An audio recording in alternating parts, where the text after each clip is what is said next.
స్వర్గవాస ఎవరు? హలో అమ్మా కోడలి పిల్ల, నేనమ్మా మీ మావయ్య గారిని స్వర్గం నుంచి మాట్లాడుతున్నాను. మావయ్య గారు, ఏంటి స్వర్గం నుంచి మాట్లాడుతున్నారా? అక్కడ ఫోన్ ఫెసిలిటీ కూడా ఉందా?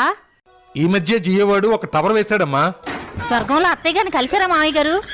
అత్తకు మించిన అందగత్తెలు ఉన్నారమ్మా. ఇప్పుడు అత్త ఎందుకమ్మా?